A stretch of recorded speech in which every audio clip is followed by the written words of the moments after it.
More than 200 million years ago, Earth had already begun to rebuild itself. From a distance, the planet would have looked familiar. Oceans still spread across the surface, land still held forests, but the systems underneath no longer followed the same patterns. The air itself carried a different balance. Oxygen and carbon dioxide shifted across time, shaping how life moved and endured. Nearly all land was joined into a single mass. Pangaea stretched across the planet, creating vast interiors where distance from the ocean changed how climates behaved. Some regions held extreme dryness, others remained locked in shallow seas. There were no grasses underfoot, no flowers for most of this era. Forests were built from older forms of plant life, dense and unfamiliar in structure. The creatures that occupied this world did not simply replace what came before. They followed different rules of survival. On land, in the oceans, and above it, entirely separate groups held control. The sky was not empty, and the night did not offer safety. This was a world still shaped by recovery, a system that had nearly failed, now rebuilding into something crowded and dominant, but not stable in the way we understand today. A place where basic assumptions about shelter, movement, and food no longer aligned. But what determines which forms rise to control land, sea, and sky? And how long does it take before a system like this begins to resemble the one we know now? Today, we will examine what Earth was really like during the Mesozoic and how its conditions reshaped life from the ground up. Before we continue, I'd like to ask, are you here to unwind for a while or to explore something new? Share your thoughts in the comments. And to those supporting this work on Patreon, thank you for making these steady, thoughtful explorations possible. If this kind of calm, immersive journey through Earth's past resonates with you, consider subscribing to the Snoozy Scientist. Now, let's trace how this version of Earth slowly formed a new balance of life. Time stretches differently here, not as a single unbroken age, but as three vast chapters that unfold with their own rhythms, each carrying a distinct balance of life, climate, and movement. The Mesozoic does not hold still. It begins in the long shadow of collapse, then slowly gathers complexity, and finally settles into a world dense with form before everything shifts once more. The first of these worlds emerges in the Triassic, where the planet still carries the quiet aftermath of loss. Land remains largely unified, a single immense body where distance feels compressed and edges are rare. The air is warmer, often dry, and the interior of this supercontinent holds broad regions where life struggles to take hold. Early forests spread cautiously, interrupted by open ground and shifting conditions. Reptilian forms begin to diversify, small and often tentative, testing shapes that will later define entire ecosystems. Movement here feels measured, as if life is relearning its place. The instability of this period lingers beneath every landscape, where survival depends on flexibility rather than dominance. As time continues, the Jurassic unfolds with a gradual widening of possibility. The single landmass begins to fracture, not abruptly, but through slow separation that opens coastlines and reshapes the flow of oceans. Moisture travels differently now, carried across new distances, feeding expanding forests that grow thicker and more continuous. Green spreads in layers, from towering canopies to shaded undergrowth, creating spaces where life can specialize. Large herbivores move through these environments in steady migrations, shaping vegetation as they pass, while predators follow with quiet precision. The atmosphere feels more stable, less strained, and ecosystems begin to interlock in ways that hold their structure over longer spans. This is a world where balance becomes more visible, though never permanent. The Cretaceous carries this progression further, transforming the planet into a place of remarkable density and variation. Continents continue their slow drift, now more clearly separated, forming distinct regions with their own climates and evolutionary paths. Oceans expand into these gaps, influencing temperature and weather in patterns that ripple across the globe. Flowering plants appear and spread, altering not only the appearance of landscapes, but also the relationships between species. Insects, small mammals, and diverse reptiles move within increasingly complex networks of interaction. Food webs deepen, connections multiply, and environments become finely tuned systems where change in one place echoes through many others. The surface of the earth feels fully inhabited, each space layered with life adapted to its conditions. Across these three worlds, the passage of roughly 180 million years is not a simple rise, but a continuous reshaping. Coastlines shift as seas advance and retreat, climates warm and cool in slow oscillations, and the ground itself drifts beneath forests and plains. Life responds to each change, sometimes expanding, sometimes narrowing, always adjusting.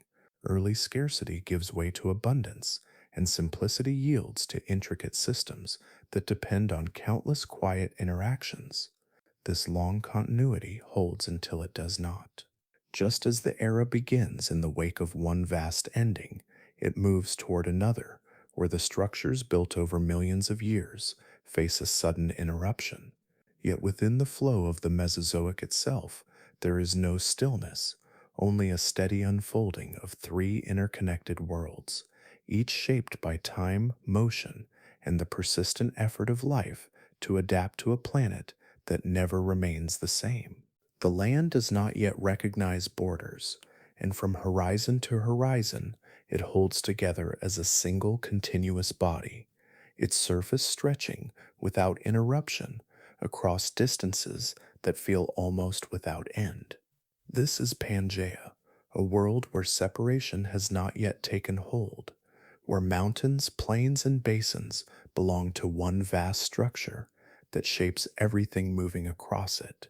There is a sense of scale that resists comparison, as if the ground itself has gathered into one place and chosen to remain there for a time.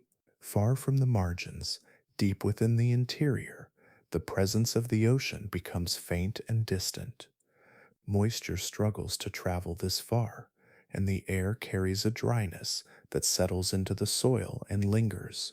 Rain falls unevenly, sometimes absent for long stretches, leaving wide regions exposed beneath a sun that warms the surface by day and releases its hold by night.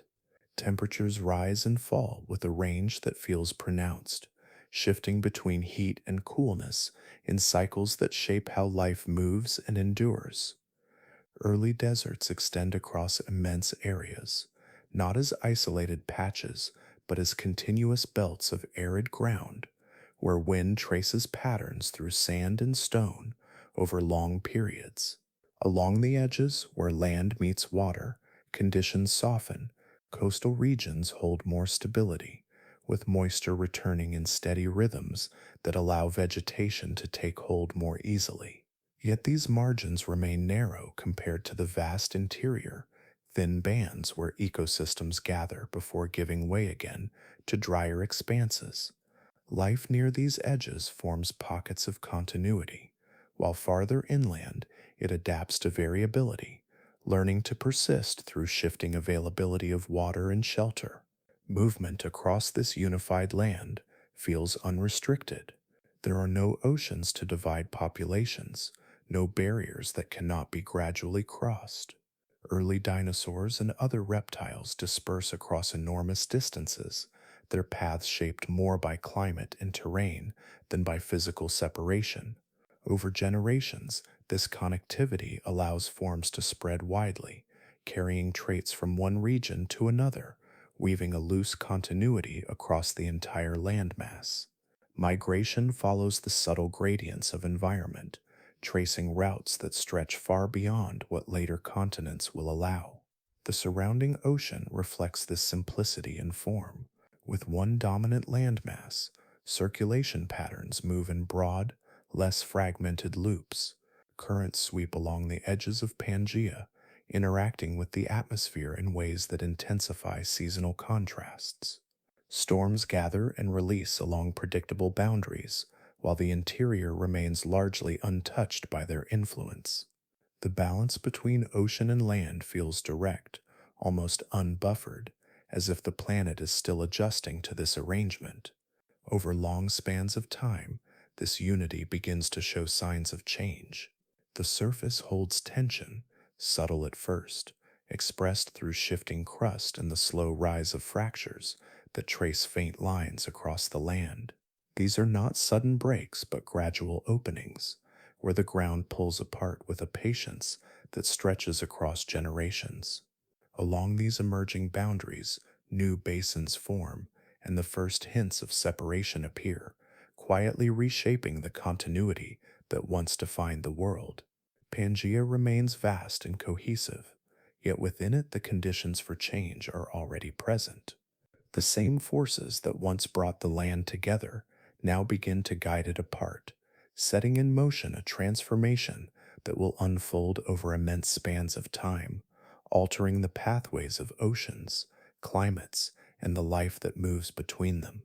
There is a lingering thinness to life at the beginning of this era, a sense that the surface has not yet fully regained its former depth. The transition into the Mesozoic follows the immense disruption of the Permian extinction, an event that removed the vast majority of existing species and left behind a planet where absence is as noticeable as presence.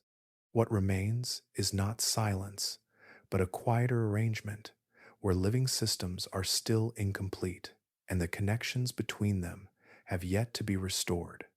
Across land and sea, ecosystems exist in a fragile state. Food chains that once extended through many layers are shortened, sometimes reduced to only a few links.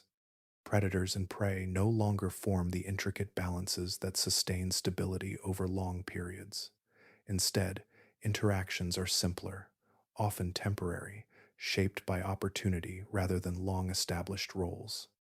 Large regions hold only scattered populations, with wide gaps between them, as if life is still searching for ways to reconnect across distance and time. Within this openness, many ecological roles remain unfilled.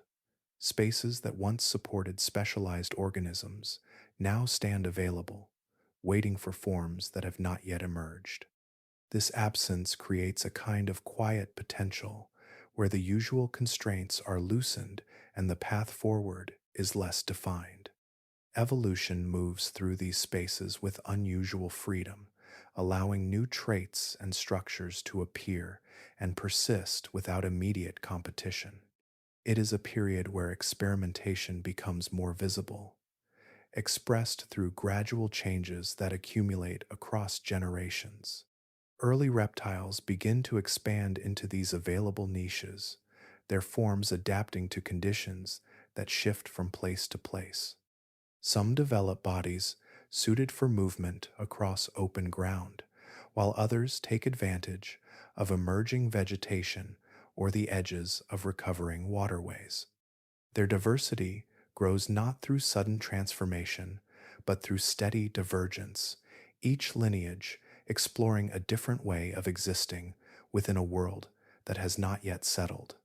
This diversification lays the groundwork for groups that will later become more prominent, though at this stage they remain part of a broader, still forming community. The climate during this recovery adds another layer of pressure. Variability persists, with fluctuations in temperature and moisture that influence where life can take hold and how it spreads. Regions that support growth for a time may shift, requiring organisms to adapt or relocate. These conditions favor resilience and flexibility, qualities that shape the direction of early evolutionary pathways. Survival is less about dominance and more about persistence, about maintaining continuity through changing circumstances. As these processes continue, the structure of ecosystems gradually becomes more complex. New relationships form between organisms, extending food chains and creating feedbacks that stabilize local environments. Plants begin to establish more consistent coverage, providing the foundation for herbivores, which in turn support predators. Each addition contributes to a growing network of interactions, restoring a sense of depth that had been diminished. Within this rebuilding, the outlines of future dominance begin to take shape. Certain groups, particularly among reptiles, show patterns of growth and adaptation that position them to expand further as conditions allow. Their presence becomes more noticeable, not yet overwhelming but steadily increasing, as if the balance of life is shifting toward a new arrangement. The planet, still marked by its recent past, moves forward through this gradual reconstruction.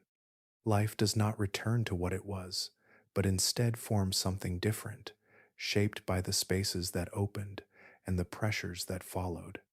In this unfolding, the foundations are laid for ecosystems that will eventually support entirely new dominant forms, emerging from a world that began this era in quiet recovery. Movement begins to refine itself in subtle ways, expressed not through size or force, but through balance, rhythm, and control. Among the many reptiles that inhabit this recovering world, a small group carries a different arrangement of the body, one that shifts weight more directly over the limbs and allows motion to unfold with a steady, forward precision. These early dinosaurs are not immediately noticeable within the wider landscape, yet their presence introduces a new pattern of locomotion that will quietly shape what follows. They remain relatively small, their forms lightly built, with limbs that support the body beneath rather than extending outward to the sides. Many move on two legs, their strides narrow and efficient, conserving energy across distance. This posture allows longer periods of activity where movement becomes less of a burst and more of a sustained flow. Their heads remain alert, scanning low vegetation and open ground, while their bodies maintain a balance that favors quick adjustments rather than heavy impact. Around them, other reptile groups continue to occupy much of the ecological space. Crocodile-like relatives, with their own range of forms, move across the same terrain, some sprawling low and powerful, others rising slightly higher with more varied gaits. These groups often fill similar roles, particularly among predators, where competition unfolds through subtle differences in behavior and timing rather than direct confrontation. The environment supports a mixture of strategies, each finding temporary success within shifting conditions. Early dinosaurs tend to occupy positions that require flexibility. Some act as predators of small animals, relying on speed and coordination to capture prey that moves unpredictably across uneven ground. Others adopt omnivorous habits, feeding on a combination of plant material and smaller organisms, allowing them to adjust as resources change. This versatility becomes a quiet advantage, especially in landscapes that have not yet reached full ecological stability. Their movement, more than any single feature, sets them apart. The alignment of their limbs beneath the body reduces the energy lost in each step, allowing greater endurance over time. While other reptiles may rely on short bursts of power, these dinosaurs can continue for longer intervals, covering ground with a consistency that expands their range. This does not lead to immediate dominance, but it allows gradual expansion into areas where sustained activity becomes beneficial. As generations pass, this efficiency accumulates. Small differences in posture and motion influence survival, shaping lineages that refine these traits further. The process is steady and unhurried, with no abrupt transition separating one group from another. Instead, there is a gradual shift in proportion, behavior, and presence, where dinosaurs begin to appear more frequently within the broader community of life. They do not replace other reptiles at once, nor do they displace them entirely. For long stretches, they remain one group among many, sharing environments and resources within a dynamic balance. Yet their approach to movement and energy use continues to offer subtle advantages, especially as ecosystems grow more complex and interactions become more layered. Within this unfolding, evolution favors those that can move efficiently, respond quickly, and endure beyond brief moments of exertion. Early dinosaurs embody these qualities in quiet ways, their forms shaped not for immediate dominance, but for persistence across time. Their rise is not marked by a single turning point, but by a gradual presence that becomes more established with each passing interval, carried forward by the steady refinement of how a body moves through space. Across the shifting ground of this era, a wider family of reptiles begins to define the structure of life, not as a single lineage, but as a branching network of forms known collectively as archosaurs.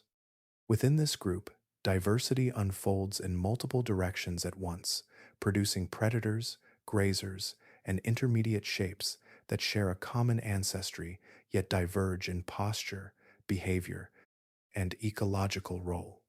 The landscape holds a layered presence of these animals, each adapted to a slightly different way of moving through the same world.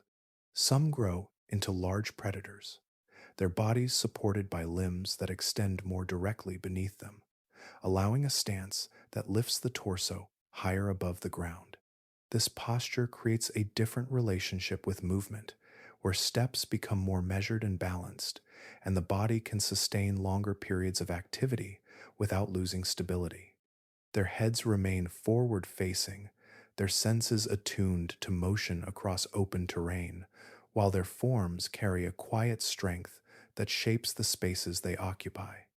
Alongside them, other archosaurs develop herbivorous habits, feeding on available vegetation and forming their own patterns of movement and interaction within recovering ecosystems.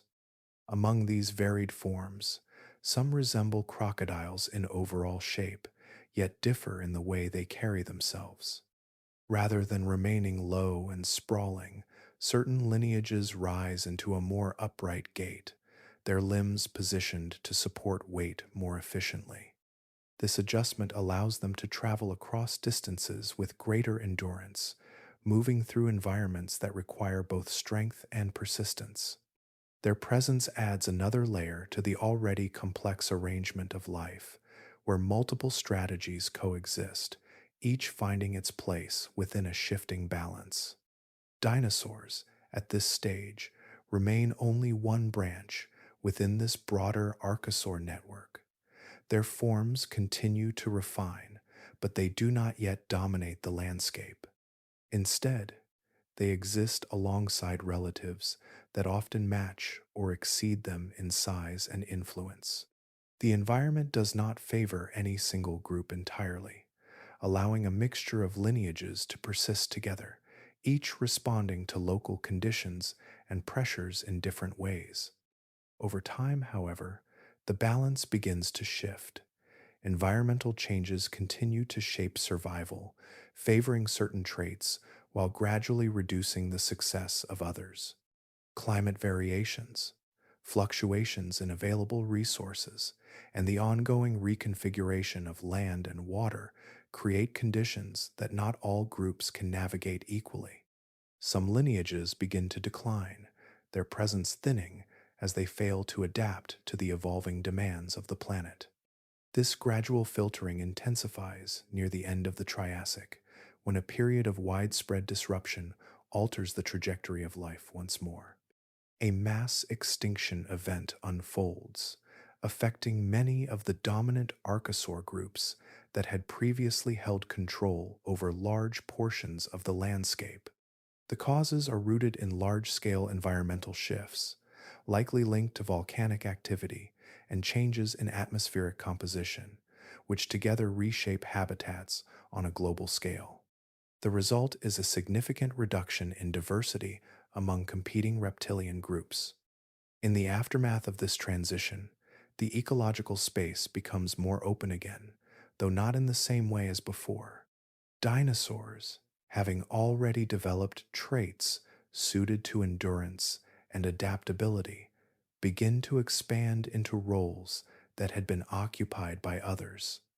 Their rise is not immediate, but it becomes increasingly visible as they fill niches left vacant by those that did not persist.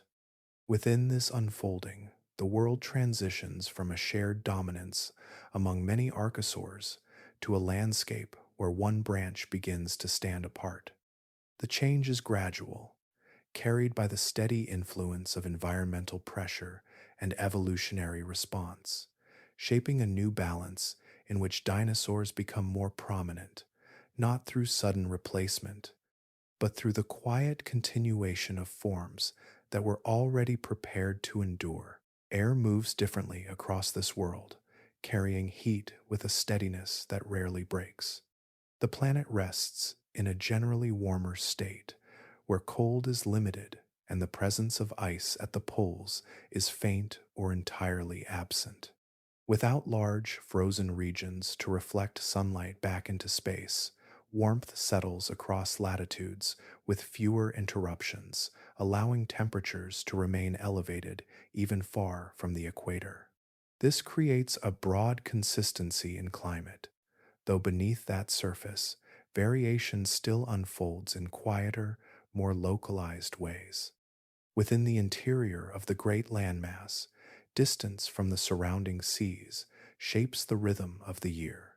Seasonal contrasts become more pronounced, not through gentle shifts, but through clear transitions between warmer and cooler intervals.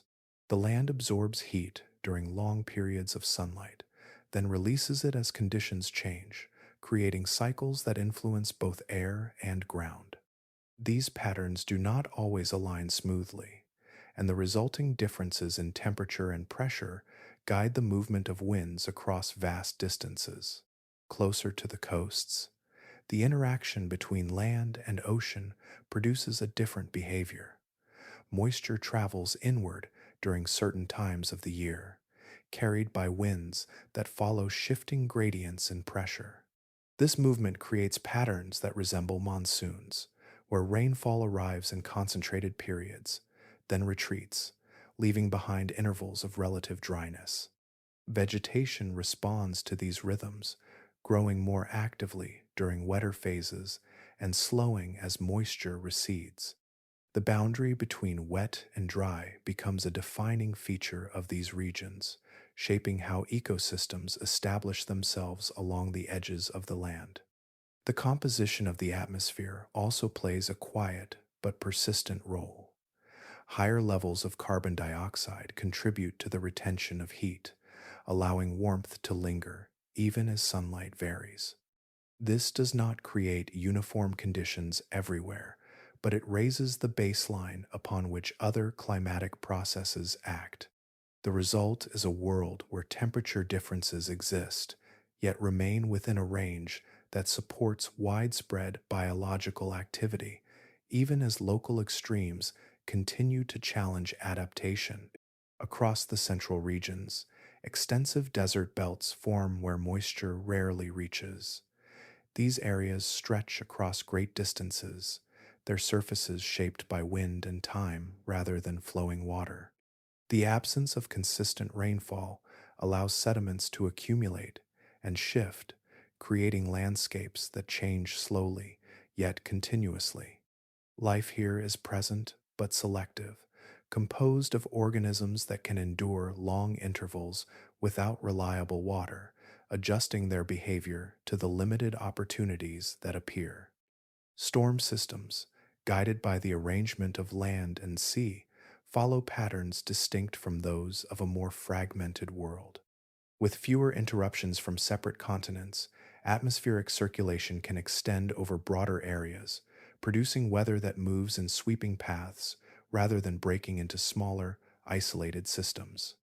Storms gather along predictable zones, especially where temperature differences are more pronounced, then travel across the surface with a continuity that reflects the unified nature of the terrain.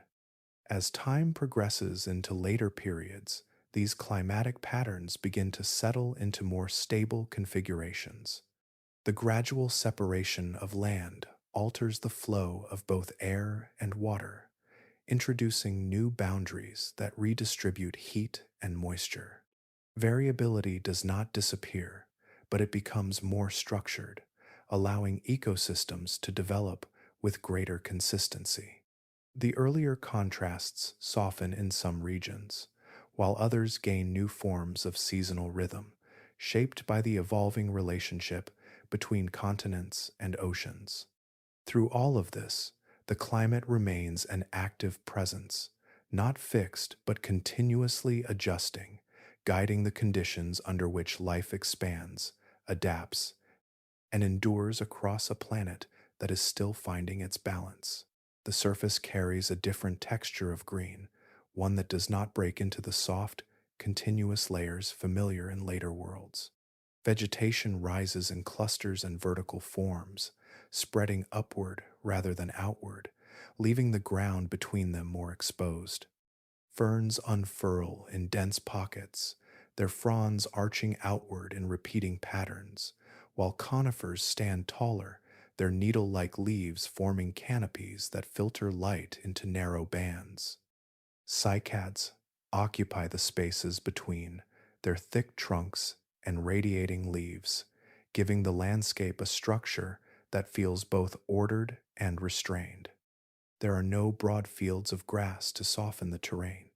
The ground does not ripple with low, flexible growth, but instead remains uneven, marked by patches of soil, scattered plant cover, and the roots of larger vegetation. Movement across this surface follows a different rhythm, shaped by obstacles and openings rather than continuous pathways. Herbivorous animals adjust to this arrangement, feeding not on soft blades, but on tougher, more fibrous material that requires different methods of processing. Leaves are thicker, often protected by textures that resist easy consumption, and feeding becomes a slower, more deliberate activity. The forests themselves carry a darker tone, not in color alone, but in the way light settles within them. Without flowering plants to introduce variation in structure and brightness, the canopy forms a more uniform layer.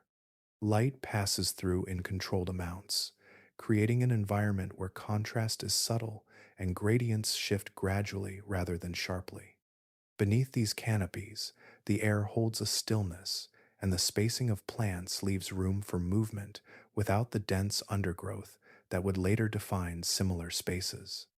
Insects, present yet limited in their early diversity, interact with plants in simpler ways. Without flowers to provide nectar or specialized structures, many of the intricate relationships seen in later ecosystems have not yet formed. Pollination relies less on targeted interactions and more on broader mechanisms, where chance, movement, and environmental factors play a greater role. The absence of flowering plants reduces the range of available niches, and insect populations reflect this, maintaining forms that are effective within these constraints, but not yet diversified into the wide array that will eventually emerge. Plant reproduction follows patterns that depend heavily on spores and cones. Ferns release fine particles into the air, allowing wind and moisture to carry them across distances before settling into suitable conditions. Conifers and cycads produce seeds within cones, structures that protect and gradually release their contents. These methods favor persistence and wide distribution rather than precision, allowing plants to occupy new areas as conditions permit. The process unfolds slowly, with each cycle contributing to the gradual expansion of vegetation across the landscape. Ground cover remains sparse in many regions, particularly where conditions limit consistent growth. Soil is often visible, interrupted by clusters of plants rather than covered by a continuous layer. This openness influences temperature and moisture at the surface, as exposed ground responds more directly to the surrounding climate. It also shapes how organisms move and interact, creating spaces that are neither fully enclosed nor entirely open. Within this arrangement, life adapts to a world where structure comes from height and spacing rather than density and variety. The absence of grass and flowers does not leave the land empty, but it gives it a different character, one defined by repetition, resilience, and a quieter form of complexity that will, over time, give way to new layers of growth and interaction. Scale begins to shift almost imperceptibly at first, expressed in bodies that grow slightly larger with each passing generation, then continue beyond what earlier forms could sustain. What once moved close to the ground with modest proportions now extends upward and outward, reshaping the presence of life across the landscape. Early large herbivores emerged during the later stages of the Triassic and into the Jurassic, their forms expanding in ways that alter not only their own survival, but the structure of the environments they inhabit. Their most defining feature develops gradually, a lengthening of the neck that allows access to vegetation beyond the reach of smaller animals. This extension is not simply a matter of height, but of reach, enabling feeding across a wider range without constant movement of the entire body. Leaves positioned above or beyond immediate proximity become accessible, and with that access comes a more efficient way of gathering energy. The neck becomes a bridge between body and environment, reducing the need to traverse difficult terrain while still maintaining a steady intake of plant material.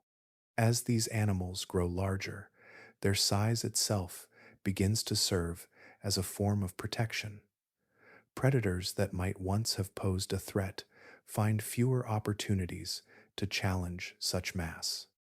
Vulnerability does not disappear, especially among younger individuals, but the overall risk decreases as bodies become more substantial. This shift influences behavior, allowing these herbivores to move with a steadier rhythm, less constrained by the constant need to evade. Their presence alters the balance of interactions, where size becomes a quiet deterrent rather than an active defense. Supporting such mass requires internal changes that unfold alongside external growth. Lungs become more efficient, capable of moving greater volumes of air to sustain larger tissues, while circulation adapts to distribute oxygen and nutrients across extended distances within the body. These systems operate continuously, maintaining the conditions necessary for movement and growth at scales not previously sustained. The coordination between structure and function allows these animals to exist without collapsing under their own weight, turning size from a limitation into an advantage. Growth itself follows a different pace. Compared to earlier reptiles, these herbivores develop more rapidly, reaching substantial sizes within shorter spans of time. This accelerated growth reduces the period during which individuals remain most vulnerable, allowing populations to maintain their presence even in environments where threats persist. The balance between growth and survival becomes more finely tuned, shaped by the demands of both internal development and external pressures. As their numbers increase, patterns of movement begin to reflect a subtle form of grouping. Individuals travel in proximity, not as tightly coordinated units, but as loosely connected assemblages that share direction and space. This arrangement offers certain advantages, such as increased awareness of surroundings and a reduced likelihood of isolation. The landscape itself begins to bear the marks of their passage, with pathways formed through repeated movement and vegetation shaped by their feeding. Within this unfolding, Size becomes more than a characteristic. It becomes a strategy that influences multiple aspects of life. From feeding and movement to defense and growth, larger bodies redefine what is possible within these ecosystems.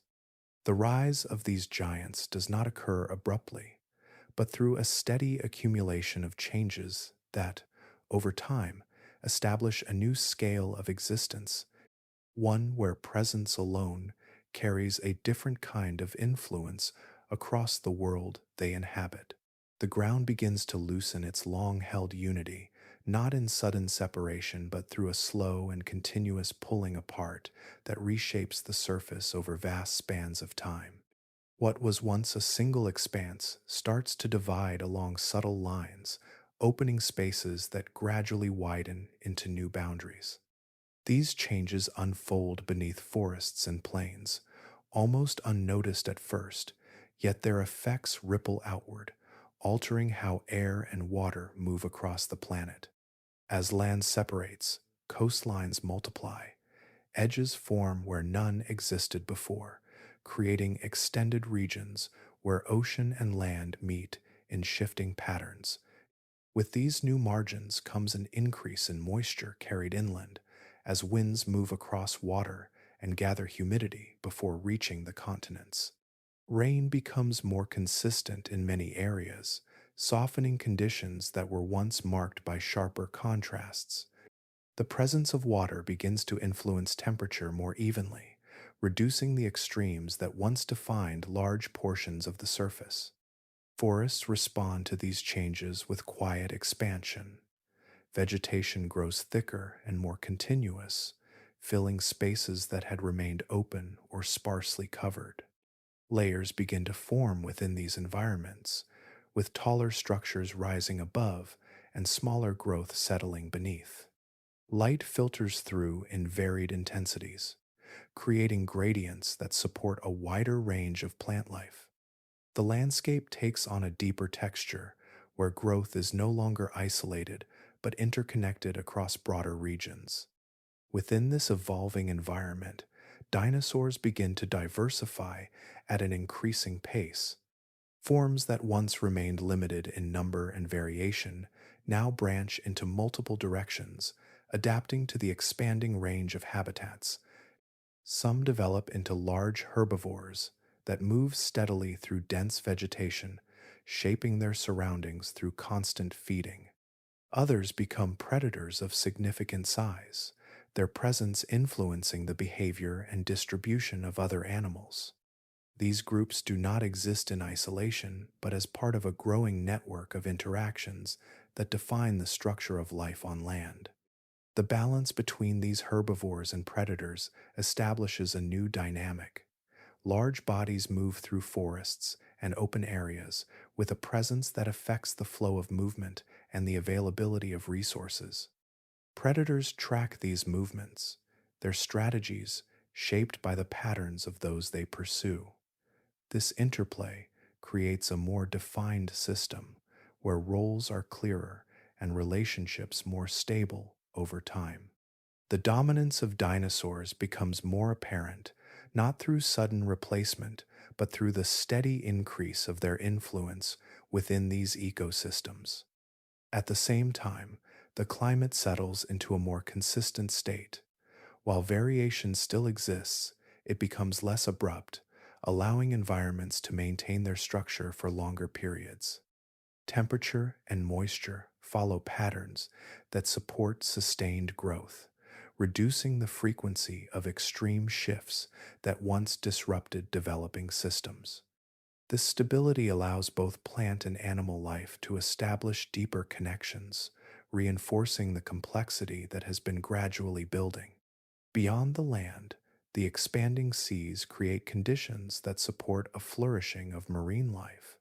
As continents separate, new ocean basins form, and water circulates through these spaces with increasing complexity.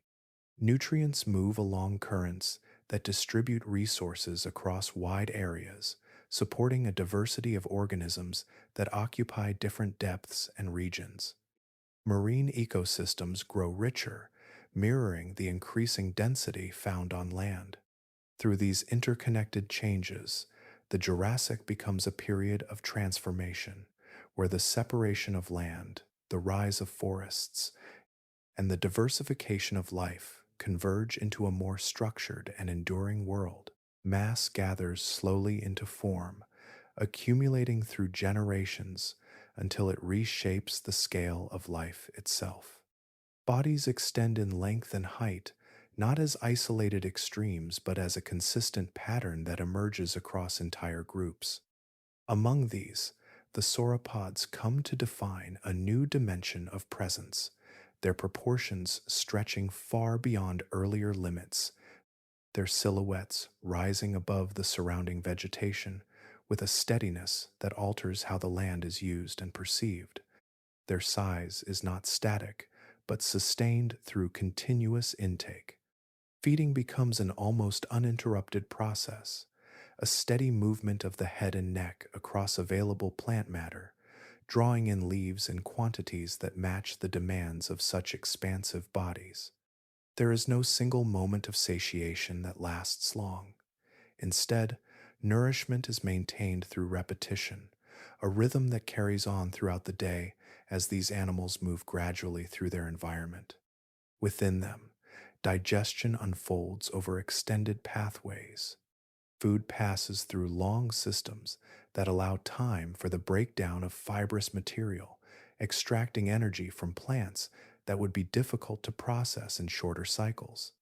This internal length mirrors their external scale, creating a balance between intake and conversion that supports their continued growth and maintenance. The process is slow but efficient in its own way, suited to the steady pace at which these animals live.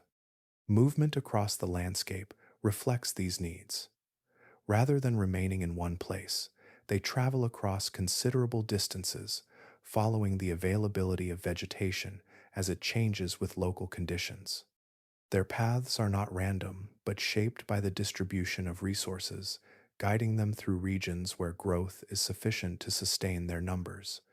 Over time, these routes become part of the landscape itself, patterns of passage that influence where plants regrow and how the ground responds to repeated movement. When they travel together, their presence becomes even more pronounced. Groups move in loose formations, their combined mass shaping the terrain beneath them. Vegetation is reduced along their paths, not through abrupt clearing, but through consistent feeding that gradually alters the density of plant life. The ground bears the marks of their passage, compressed and reshaped by weight, while new growth follows in the spaces they leave behind. In this way, their movement becomes a form of quiet interaction with the environment, influencing its structure over time. Defense, in many cases, becomes less about active resistance and more about the scale of the body itself. Their size reduces the number of threats they face, particularly once they reach full growth. Predators may still approach younger individuals, but the largest members of these groups exist with fewer immediate challenges. This allows them to maintain their steady patterns of feeding and movement without the constant need for vigilance or rapid response. The absence of elaborate defensive features does not indicate vulnerability, but rather a different strategy, one where mass and presence provide a form of security. Their bodies, extended and elevated, create a barrier that few can challenge directly. This shifts the balance of interaction, where survival is maintained not through confrontation, but through the simple fact of being too large to easily overcome. Within this unfolding, the landscape adjusts to accommodate these immense forms. Vegetation patterns shift, pathways emerge, and the scale of life expands to include bodies that move with a measured continuity across vast areas. The age of giant herbivores becomes not just a period of larger animals, but a redefinition of how life occupies space, sustained by a steady flow of energy that moves through bodies built to endure. Silence gathers differently in this phase of the world, settling not as emptiness, but as a pause before movement, where attention becomes the defining trait of those who depend on it. Among the evolving forms of this time, large theropods emerge as the primary hunters, their bodies shaped for pursuit and precision. They carry themselves with a balance that allows forward motion to unfold smoothly, each step placed with control rather than excess force, conserving energy while maintaining readiness.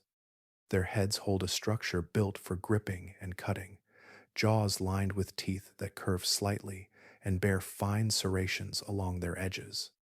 These teeth are not designed for crushing, but for slicing through flesh, allowing them to remove portions of prey with efficiency.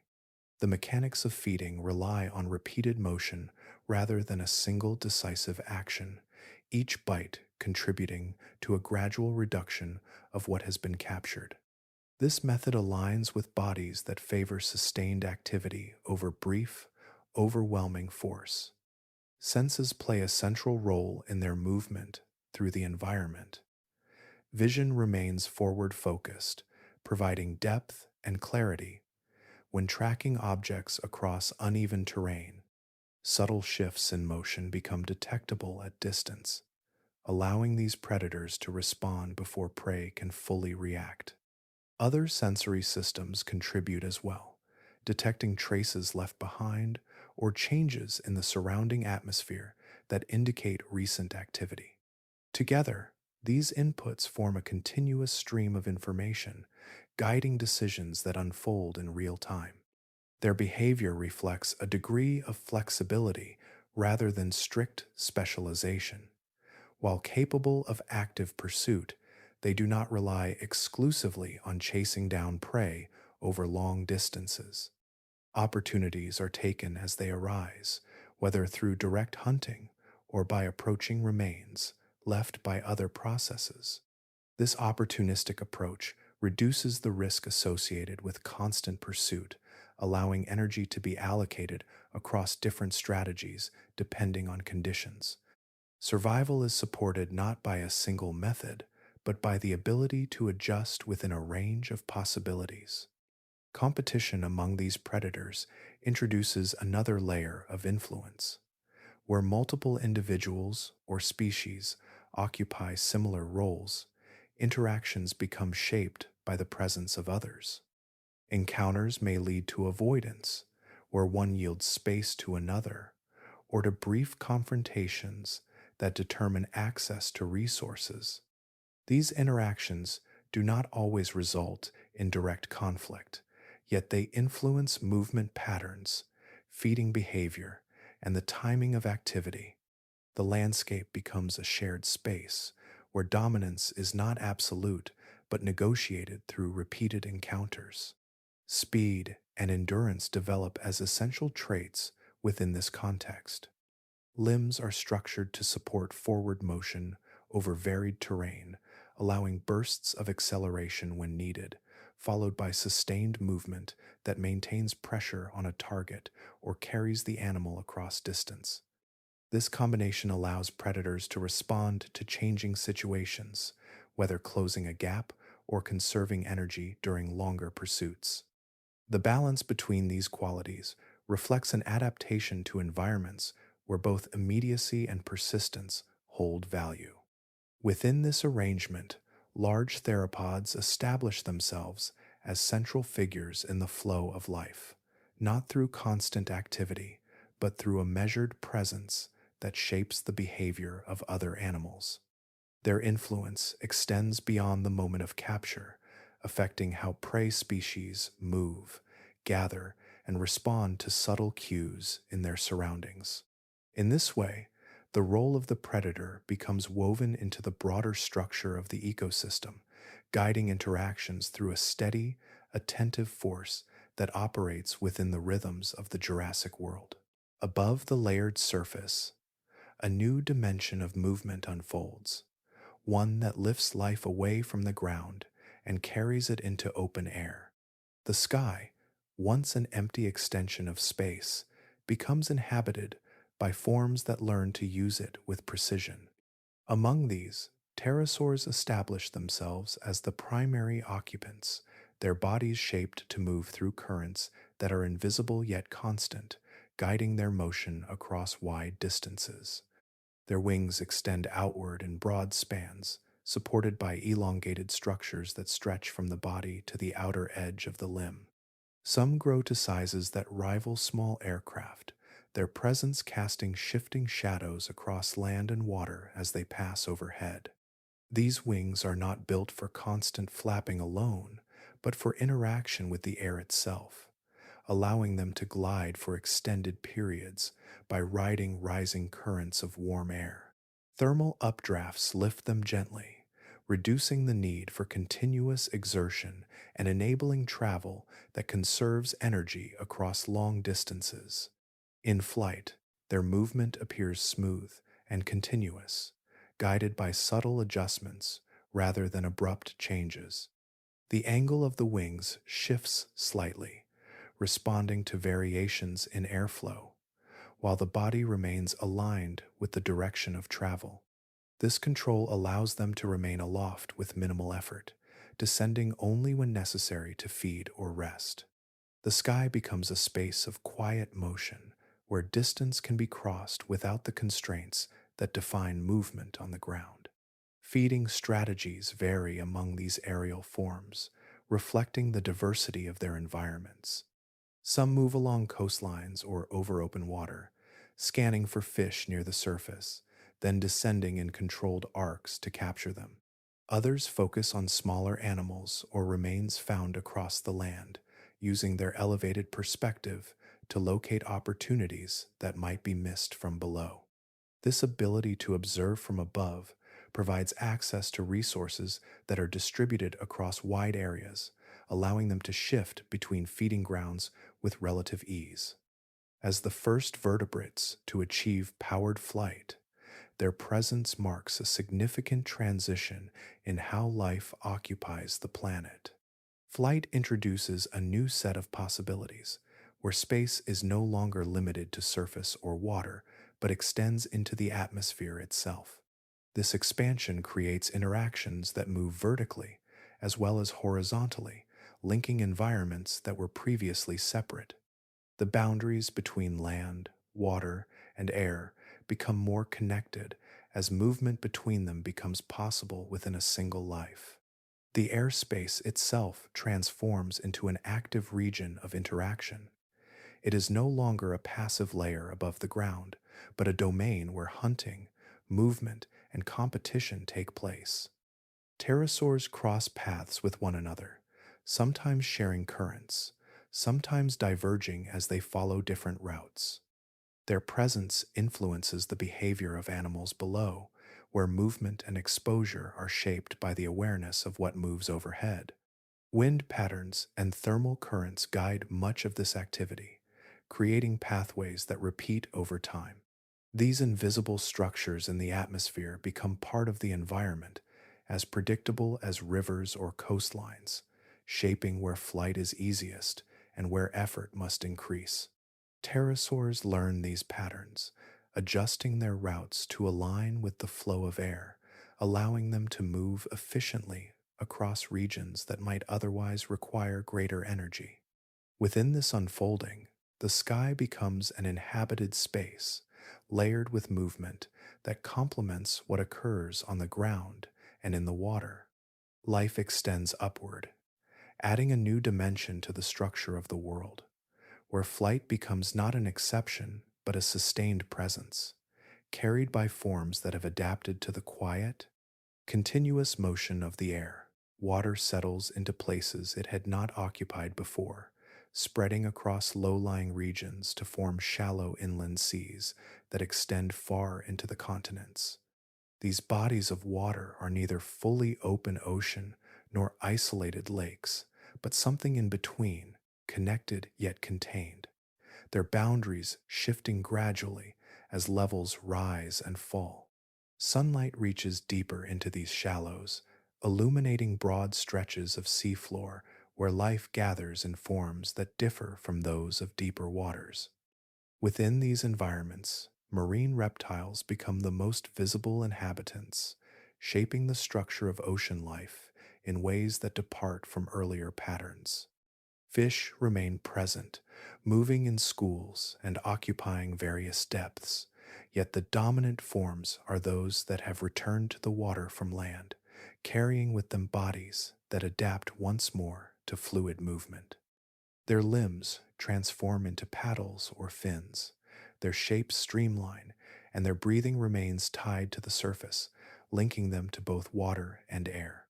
Ichthyosaurs move with a form that echoes later marine mammals, their bodies tapered and efficient, their motion driven by powerful tails that push them forward through the water with minimal resistance. They travel across wide areas, following currents and the distribution of prey, their presence marked by a smooth, continuous glide that allows for both speed and endurance. Their eyes are large, adapted to detect movement even in dimmer conditions, guiding them through layers of water where light begins to fade. Elsewhere, plesiosaurs occupy a different niche, their long necks extending outward from bodies that remain relatively compact. This structure allows them to approach prey with a subtle reach, their movements less about rapid pursuit and more about controlled positioning. In open water, they navigate with steady strokes of their limbs, their necks curving as they adjust direction or extend toward potential food sources. Their form introduces a different balance between body and motion, one that relies on reach as much as on speed.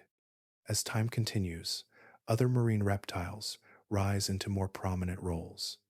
Mosasaurs emerge as apex predators within these expanding seas, their bodies elongated and powerful, their jaws capable of exerting significant force.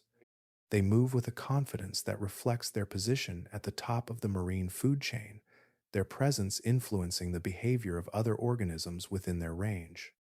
Their movements are deliberate, conserving energy while maintaining readiness, allowing them to dominate through a combination of strength and control. Beneath and around these larger forms, ocean ecosystems become increasingly layered. Different species occupy distinct depths and regions, creating a vertical and horizontal structure that supports a wide range of interactions.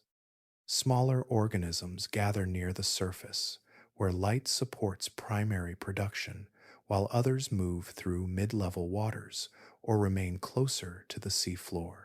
Currents distribute nutrients across these layers, sustaining a network of life that grows more intricate over time. The shallow seas, with their shifting boundaries and accessible light, contribute to this complexity by providing spaces where life can expand and diversify. Reefs and other structures begin to form in certain areas, offering surfaces for attachment and shelter, further increasing the density of organisms within these environments. Movement through these waters becomes a constant exchange between layers, where feeding, migration, and interaction occur across multiple levels. Within this unfolding, the oceans of the Mesozoic become more than a backdrop to life on land. They form their own dynamic systems, shaped by the presence of large reptiles and the continuous interplay of currents, light, and depth, creating a world beneath the surface that evolves alongside the one above. Darkness settles without the familiar signals of a later world, arriving as a gradual dimming that alters how movement is perceived and how space is understood. The sky, unbroken by artificial light, reveals a depth of stars that stretches across the horizon. Yet beneath it, the ground becomes a place of reduced clarity, where shapes dissolve into shadow and sound carries farther than sight. Night does not quiet the world, it reshapes it. Across the terrain, unfamiliar sounds emerge, forming a layered backdrop that replaces the daytime patterns. Movement continues, but it becomes less visible, expressed through subtle shifts in vegetation, the rhythm of footsteps, and the occasional disturbance of loose ground. Calls and responses travel through the darkness, not always loud, but distinct enough to signal presence. These sounds do not create a constant chorus, but appear in intervals, separated by stretches of near stillness that allow each signal to stand alone before fading. Mammals exist within this setting, though their presence remains restrained. They are small, often hidden among natural cover, their movements careful and brief. Rather than dominating the night, they occupy narrow spaces within it, emerging to feed or move only when conditions allow. Their bodies are adapted for survival within limited ranges, relying on concealment and timing rather than strength or speed. In the absence of larger mammalian forms, the nocturnal world is not yet defined by their influence, leaving other groups to shape its dynamics. Predators remain active after dark, extending their patterns beyond daylight hours. Their senses adjust to reduced visibility, relying more heavily on sound, scent, and subtle motion. The boundaries between day and night blur for these animals, as activity is guided more by opportunity than by light alone. Movement becomes more deliberate, each step placed with attention to the immediate surroundings, as the risk of misjudgment increases when sight is limited. Temperature shifts follow the setting of the sun, though the extent of these changes varies across regions. In some areas, warmth lingers, held by the ground and released slowly, creating nights that remain relatively mild. In others, heat dissipates more quickly, allowing cooler conditions to settle in before the return of daylight. These variations influence behavior, determining when animals move and how long they remain active. The air carries these changes subtly, altering the texture of the night without abrupt transitions. Darkness itself does not provide safety. The reduction of light removes one form of awareness but heightens others, creating an environment where detection depends on different cues. Prey species cannot rely solely on concealment, as sound and scent continue to reveal their presence. Predators, while adapted to these conditions, also face limitations, as the absence of clear vision introduces uncertainty into each movement. The night becomes a space where both risk and opportunity persist, balanced by the constraints imposed by reduced visibility. Within this shifting environment, life continues in patterns that are less visible but no less active. The ground, the air, and the spaces between hold a quiet complexity where interactions unfold beyond the reach of sight. Night on this world is not an absence of activity, but a transformation of it, where the same forces that shape the day continue to operate, guided by different senses and rhythms that define the hours between dusk and dawn. Between roots, within narrow spaces beneath fallen matter, a different kind of life begins to refine itself, one that does not rely on size or visible presence, but on concealment, sensitivity, and internal regulation. These are the first true mammals, small in form, often no larger than a hand, their bodies shaped for movement through confined environments where larger creatures cannot follow.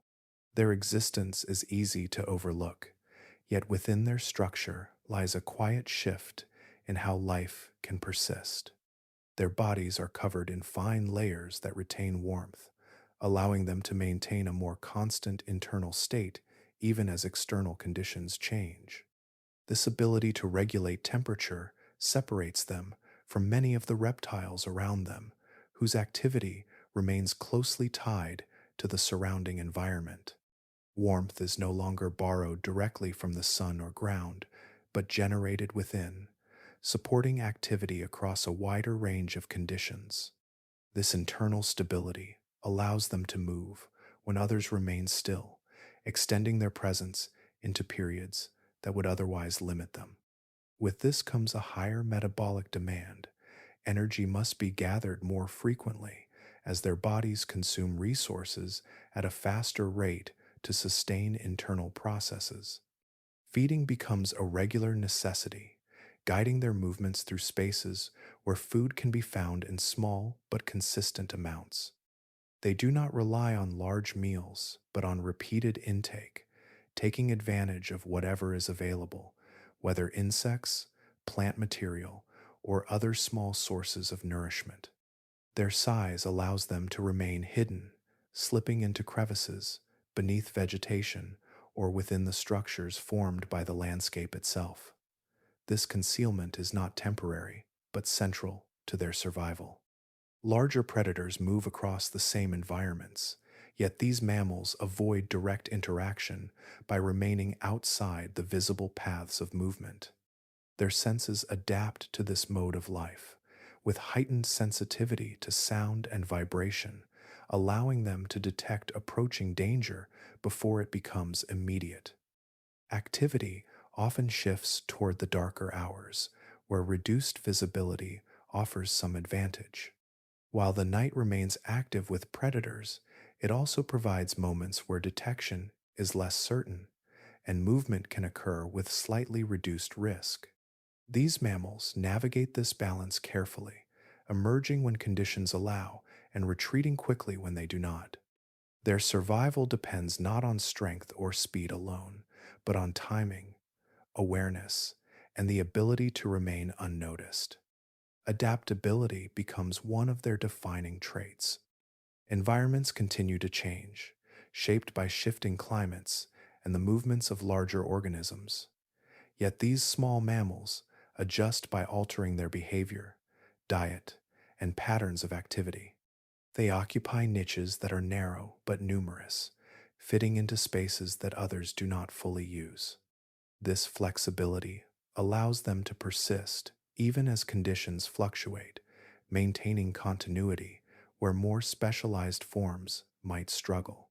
Though they do not dominate the landscape, their presence introduces a different approach to survival, one that relies on internal regulation, consistent energy use, and the ability to exist within the margins of larger systems.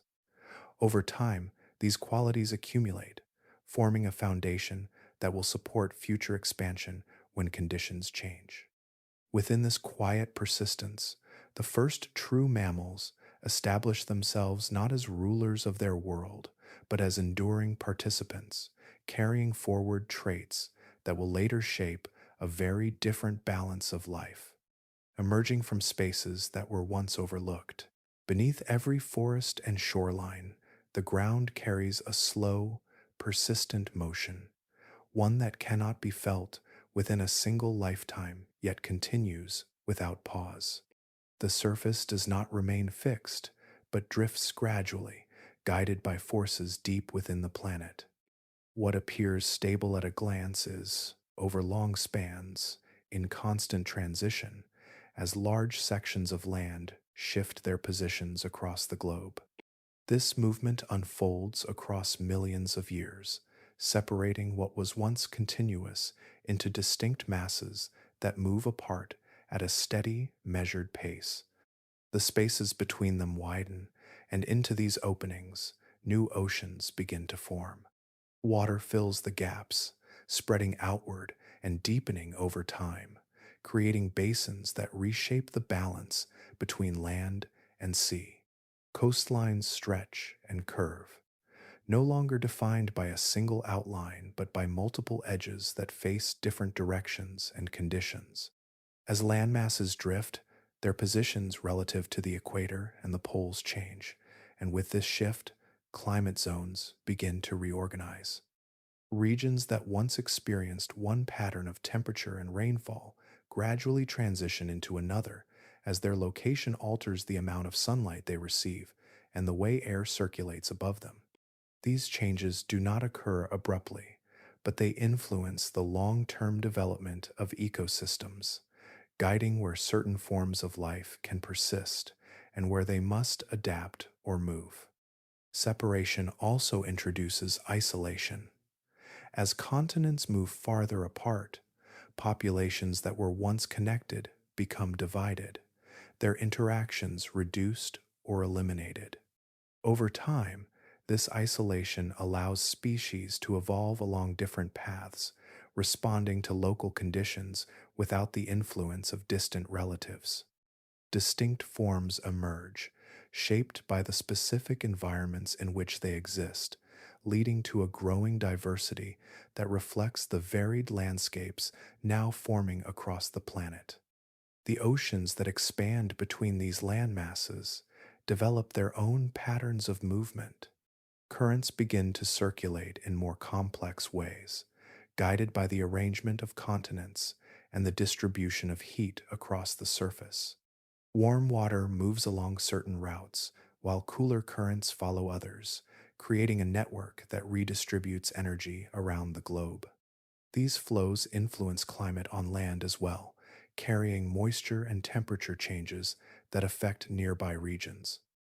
With increasing separation, the overall geography of the planet begins to take on a form that hints at later configurations. Continents no longer cluster into a single body, but spread into recognizable shapes, each occupying its own space within the global system. The distances between them create boundaries that define new environments, both on land and in the surrounding seas. Mountains rise in some areas, while others flatten or shift, contributing to a surface that grows more varied over time. This continuous motion does not disrupt the flow of life, but redirects it. Organisms respond to the changing positions of land and water, adjusting their distributions and interactions as conditions evolve. Some follow shifting climates, while others remain and adapt, contributing to the diversity that emerges from separation and change. Within this ongoing process, the planet reveals itself as a dynamic system where the ground beneath life is never entirely still. The slow drift of continents shapes the pathways of evolution, guiding the development of ecosystems through gradual, persistent movement that unfolds across the vast scale of geological time. Along the surfaces of certain bodies, a new texture begins to appear, fine at first and easily overlooked, yet distinct from scales and skin that came before. It emerges in small filaments, soft and light, forming coverings that shift with movement and respond to the surrounding air. Among some theropods, these structures develop gradually, spreading across limbs and along the body, introducing a feature that alters how these animals interact with their environment. At their earliest stages, these coverings do not serve for flight. They provide insulation, holding warmth close to the body and supporting a more stable internal temperature. This allows activity to continue under a wider range of conditions, extending movement into cooler periods and maintaining energy without relying solely on external heat. The presence of these structures changes how heat is managed, reducing loss and allowing the body to operate with greater consistency. They also take on roles in display, adding visual variation that can be seen in posture and movement. Subtle shifts in position reveal different patterns, and the arrangement of these coverings becomes part of communication between individuals. These signals do not require sound or direct contact, instead, relying on visibility and motion to convey information. Over time, variation in color, length, and arrangement contributes to a growing diversity within these forms. As these features become more refined, their structure begins to change. Filaments branch into more complex shapes, forming surfaces that can interact more directly with air. In certain lineages, this leads to the development of wings, where forelimbs extend and these coverings align to create broader planes. Movement through the air becomes possible, at first in limited forms, such as gliding or controlled descent, where height and gravity combine with these structures to produce lift. With further adaptation, some species begin to achieve powered flight, using repeated motion of the limbs to generate the force needed to remain airborne. This capability does not appear suddenly, but develops through stages, each building upon the previous one. The transition from ground to air introduces a new way of moving through the environment, where obstacles on the surface can be bypassed and new resources become accessible. From these developments, early birds emerge, carrying forward the features that began in their theropod ancestors. Their bodies become lighter, their structures more specialized for flight, and their movements extend fully into the aerial space. Feathers play a central role in this transformation, providing both the surface needed for lift and the insulation required to maintain internal conditions during sustained activity. The advantages of these structures extend beyond flight alone. They support temperature regulation, communication, and protection, making them a versatile feature that contributes to survival in multiple ways. As these traits spread and diversify, they influence the direction of evolution, allowing certain groups to expand into roles that were previously unavailable. Within this gradual unfolding, feathers become more than a surface covering. They represent a shift in how bodies can interact with both air and temperature, opening pathways that lead from ground-bound movement to the freedom of the sky. What begins as a subtle change in texture grows into a defining characteristic, shaping the course of life through its ability to adapt, transform, and extend the range of what is possible. From among the feathered forms that had begun to shape the air, a lighter structure takes hold, one defined by reduction as much as addition. Bodies become more compact, bones thinner and often hollow, allowing weight to decrease without losing strength. These are the first birds, small and agile, their forms refined for movement that extends beyond brief glides into sustained interaction with the sky.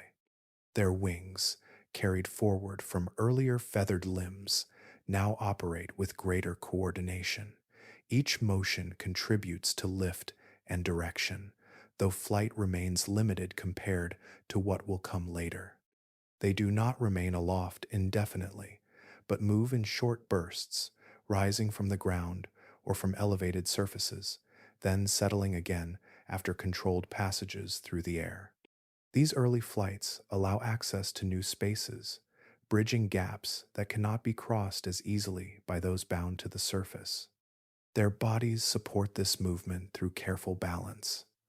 Lightweight structures reduce the energy required for lift, while feathers provide both surface and control, adjusting subtly to shifts in airflow. The tail often plays a role in stabilization, helping guide direction as the animal moves through open space. These features combine into a system that is still developing, yet already capable of reshaping how these creatures interact with their surroundings. They do not exist alone in the skies. Pterosaurs continue to occupy much of the aerial domain, their larger forms moving along established currents with ease. The presence of birds introduces a different scale of flight, one that operates within smaller ranges and more confined spaces.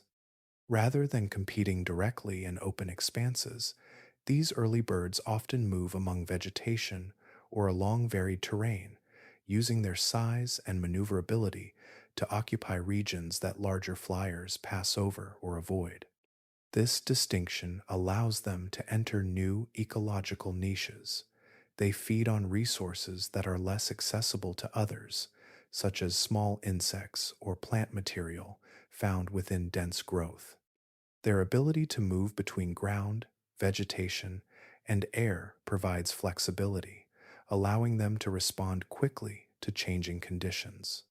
This versatility supports their continued presence, even as other forms dominate larger or more open areas. Over time, their behavior becomes more refined.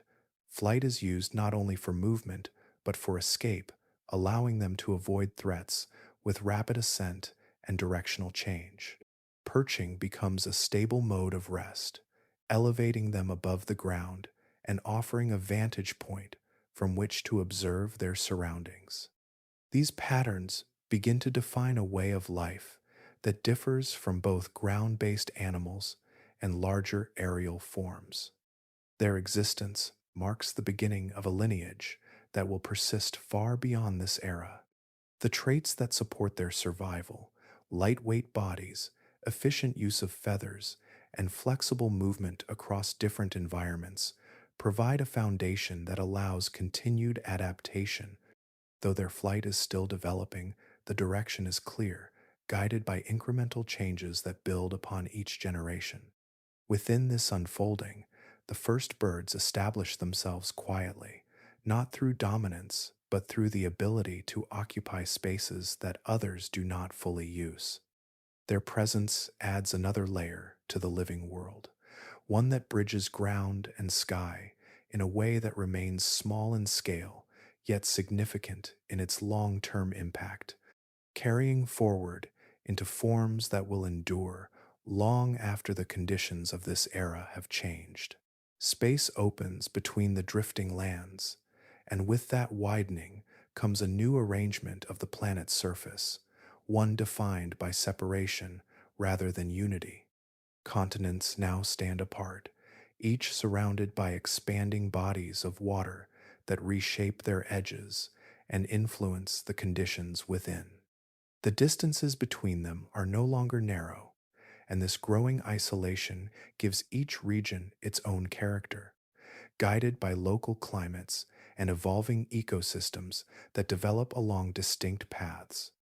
Across the globe, warmth remains a persistent presence. Temperatures stay elevated, supported by atmospheric conditions that allow heat to circulate without strong interruption. Polar regions, though distant from direct sunlight, do not descend into extreme cold, and the difference between equatorial and higher latitudes becomes less pronounced than in later eras. This widespread warmth supports continuous biological activity, allowing life to extend across regions that might otherwise limit growth. With higher sea levels, water advances over low-lying areas, creating extensive shallow seas that extend into continental interiors.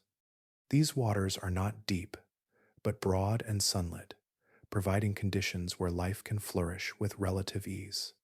Nutrients circulate through these environments, supporting a wide range of organisms that occupy different depths and zones. Coastlines become more intricate, with inlets, channels, and margins that connect land and sea in complex patterns. On land, biodiversity reaches a level of richness that reflects the long development of earlier periods.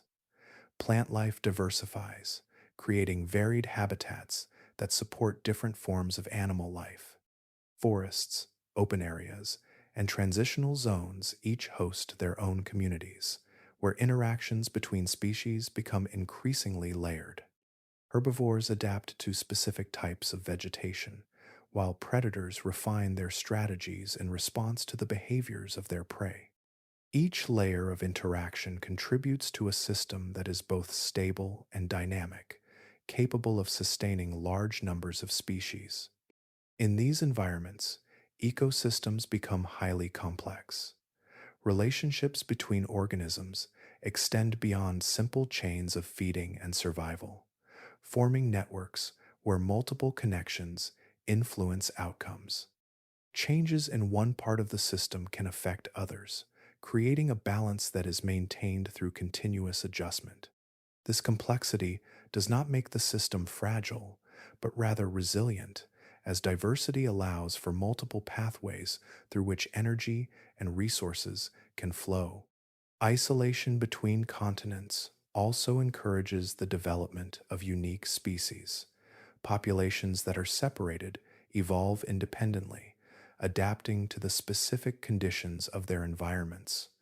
Over time, this leads to forms that are distinct from those found elsewhere, increasing the overall diversity of life across the planet.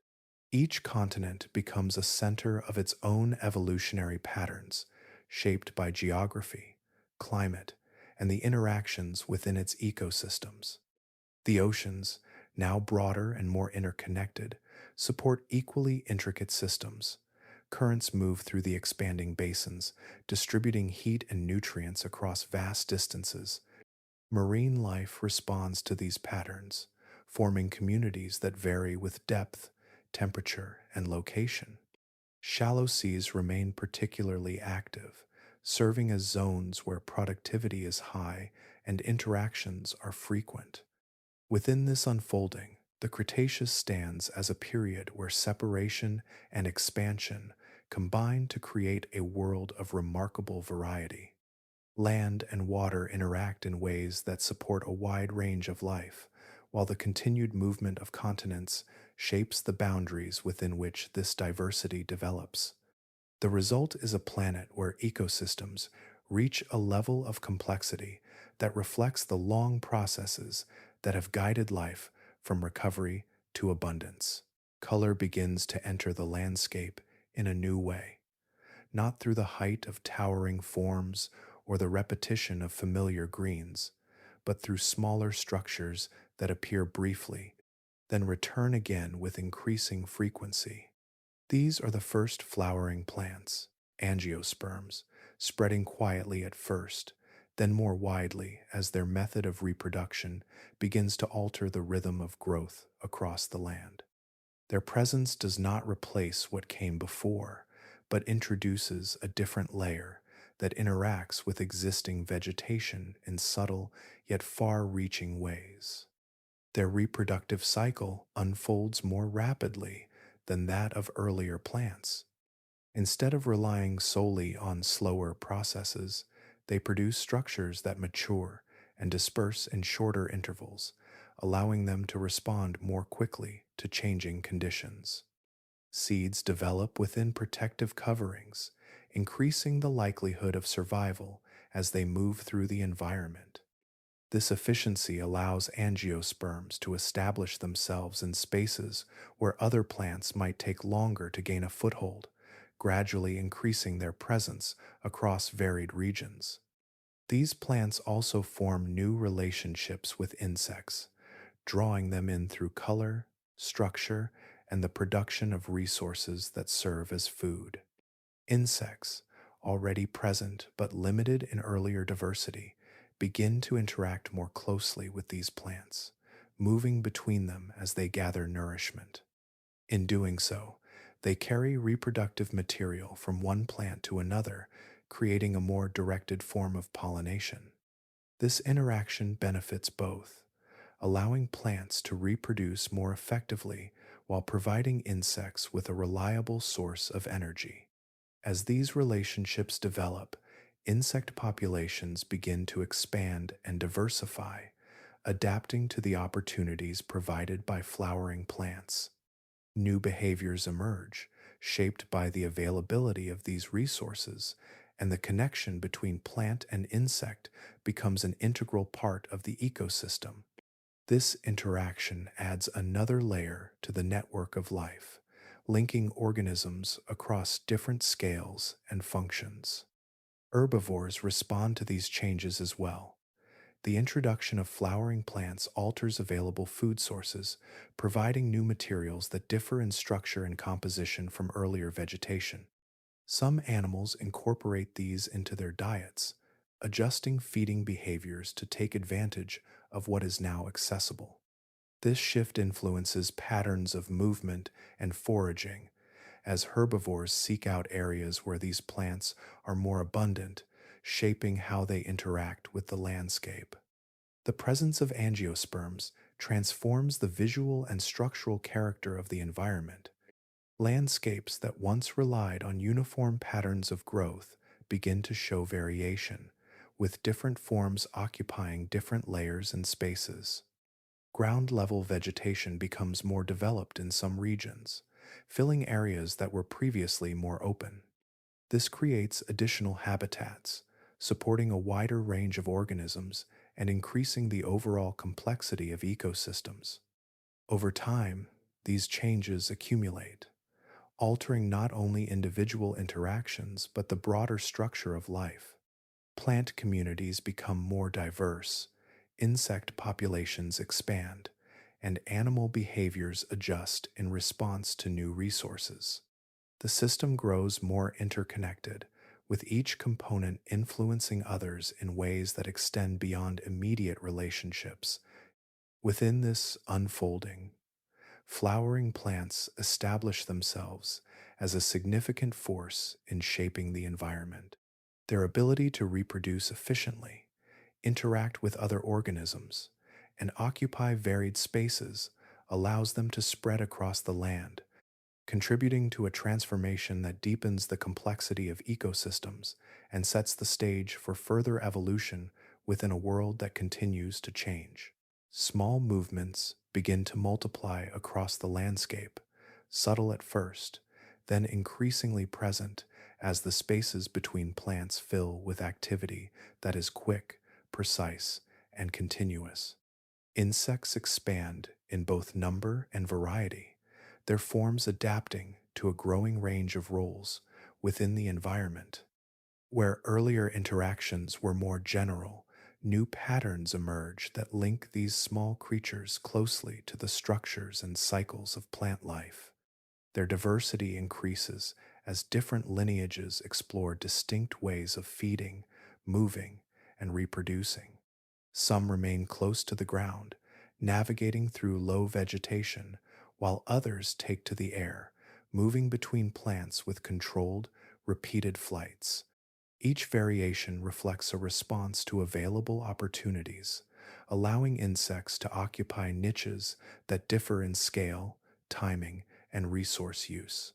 This expansion is not random, but guided by the presence of new plant forms that provide both food and structure.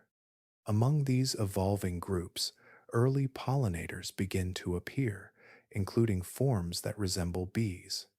Their bodies carry adaptations that allow them to gather and transport fine particles from one plant to another. As they move in search of nourishment, they come into contact with reproductive structures, transferring material in ways that increase the likelihood of successful fertilization. This process becomes more consistent as both plants and insects refine their roles within it. The relationship between plant and insect grows increasingly specialized. Certain plants develop features that attract specific insects, guiding their movements toward particular structures. In response, insects adapt to access these resources more efficiently, altering body shape, behavior, or sensory perception. This mutual adjustment creates pairings where each depends more closely on the other, forming connections that are both precise and enduring. These interactions extend beyond individual pairs, influencing the broader structure of ecosystems. As pollination becomes more directed, plant populations can reproduce with greater reliability, supporting larger and more stable communities. Insects, in turn, benefit from the consistent availability of food, allowing their populations to grow and diversify further. This reciprocal relationship strengthens the links between different components of the environment, creating a network where changes in one part affect many others. Movement within these systems becomes more interconnected. Insects travel between multiple plants, carrying with them not only reproductive material, but also the influence of one location to another. This movement links separate areas into a shared system where the success of one population can support the development of another. The flow of energy and resources becomes more continuous, guided by the paths these small creatures trace through the environment. As these patterns establish themselves, ecosystems gain a new level of complexity. Relationships are no longer defined solely by feeding or competition, but by cooperation that enhances survival for multiple participants. The presence of specialized pollination introduces a form of interaction that depends on timing, structure, and behavior aligning across different species. Within this unfolding, insects become more than background participants. Their increasing diversity and their role in pollination place them at the center of many ecological processes, linking plants, animals, and environments into a system that is more tightly connected than before. Through their movement and interaction, the living world becomes a network of relationships where even the smallest forms contribute to the stability and expansion of life across the landscape. Precision becomes more pronounced in the forms that occupy the highest levels of predation, expressed not through simple increase in size, but through refinement in structure and behavior. In the Cretaceous, theropods evolve into more specialized hunters, their bodies shaped by generations of adaptation that align movement, sensing, and feeding into coordinated systems. Each element contributes to an approach that is deliberate and efficient, allowing them to operate with a control that influences everything within their range. Their heads carry jaws that close with greater force, supported by muscles and bone structures that concentrate power into each movement. Teeth vary in shape and size, some built for slicing through flesh, others for gripping and holding, reflecting differences in feeding strategies among species. These variations allow predators to target different types of prey, reducing direct competition while expanding the overall reach of predation within the ecosystem. The act of feeding becomes more than a simple capture, it becomes a process shaped by specialization. Movement complements this refinement.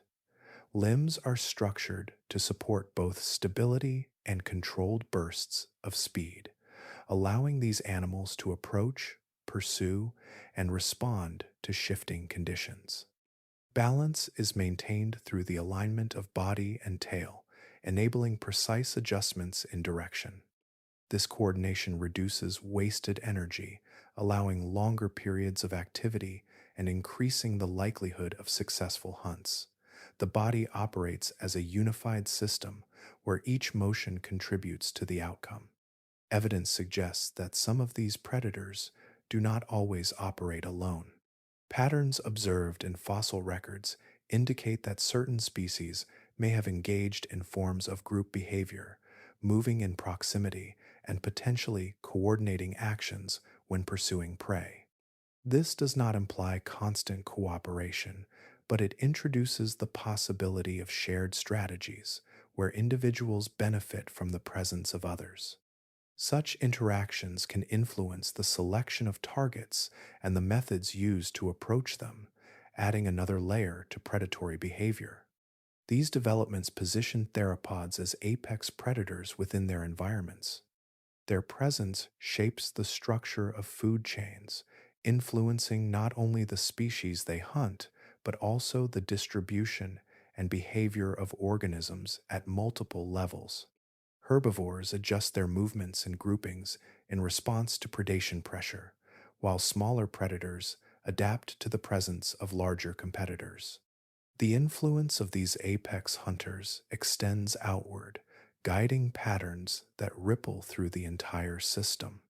As ecosystems grow more complex, the role of these predators becomes more defined. They occupy positions where control is maintained through a balance of strength, efficiency, and awareness. Their interactions are not constant, but occur at intervals that align with the rhythms of the environment, allowing prey populations to persist while still being shaped by predation. Within this arrangement, specialization allows for a range of strategies to coexist. Different theropod species occupy slightly different niches, targeting varied prey or operating within distinct habitats. This diversity among predators contributes to the overall stability of the ecosystem as it distributes pressure across multiple pathways rather than concentrating it in a single form. Through these gradual refinements, advanced theropods establish themselves as central figures in the living systems of the Cretaceous. Their dominance is not absolute in every moment, but it is consistent in its influence, guiding the balance of life through a combination of physical capability and behavioral adaptation that reflects the long process of evolution, shaping their form and function. Protection begins to take shape in forms that extend beyond simple size, emerging as structures that alter how bodies meet the surrounding world.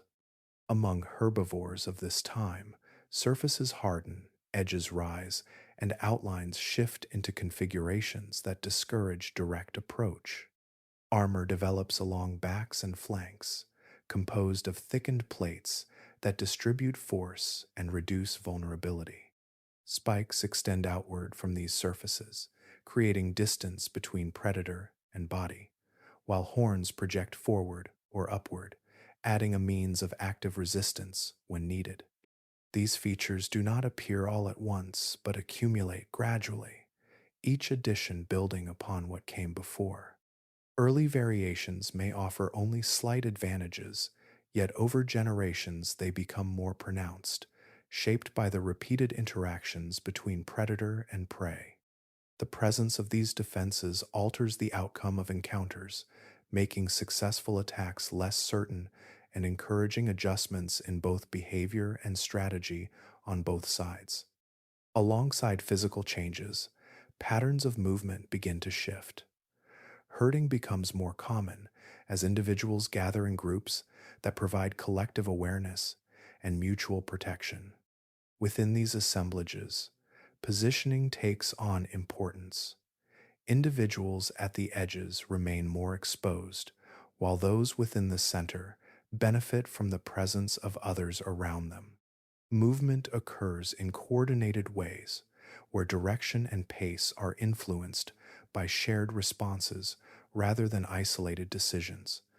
This grouping introduces a form of social structure that extends beyond simple proximity. Signals pass between individuals, sometimes through movement, sometimes through sound, allowing the group to respond as a unit to changes in the environment. Young individuals remain close to larger ones, gaining protection while learning the patterns of movement that define the group. Over time, these interactions become more consistent, forming a structure that supports survival across generations.